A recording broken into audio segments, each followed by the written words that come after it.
ওখানে ছবি তুলতে পারে। আর আমরা যে বিষয় নিয়ে আজকে এখানে মানববন্ধন করতেছি, এই বিষয়টা মানে ধিক্কারজনক। হ্যাঁ, তার মতো একজন লোক, তার বিরুদ্ধে এরকম অভিযোগ আনা, এটা মানে ভাষায় প্রকাশ করার মতো না। আর আমরা বানিয়াজুরি ছাত্র দলের পক্ষ থেকে আর এই অভিযোগের তীব্র নিন্দা ও প্রতিবাদ জানাই।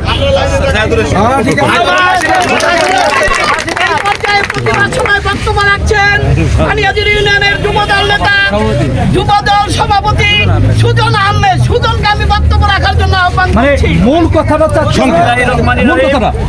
আজকে আওয়ামী লীগ দোসরদের কর্তৃক প্রভাবিত হয়ে এখানে প্রিন্ট মিডিয়ায় কিছু খবর প্রকাশিত হয়েছে, যেটা সম্পূর্ণ মিথ্যা ও বানোয়াট।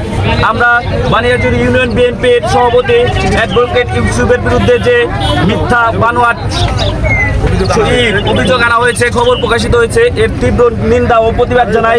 এবং এর সাথে যারা জড়িত, যারা এই দলের ভাবমূর্তি নষ্ট করার জন্য যারা অপপ্রচার চালাচ্ছে এবং এই আওয়ামী লীগদের দোসর হয়ে যারা এই ধরনের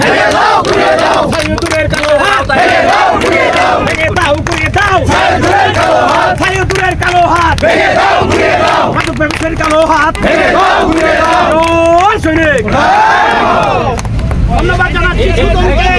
আমি বলতে চাই, এই সাইদুর একজন মাদক সেবী, এই পর্যায়ে বানিয়াজুরি ইউনিয়নের যুবদলের সেক্রেটারি নান্টু খান রাখার জন্য অনুরোধ করছি।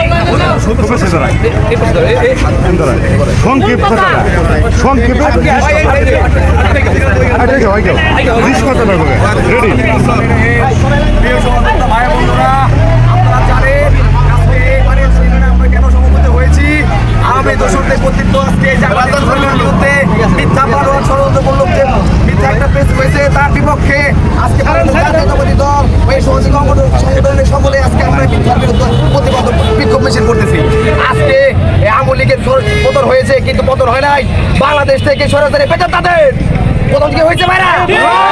আমরা চাই বাংলাদেশ তথা বানিয়াজুরি থেকে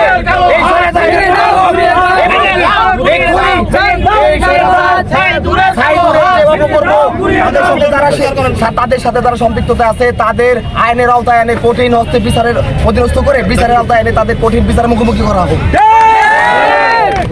ধন্যবাদ নান্টুকে।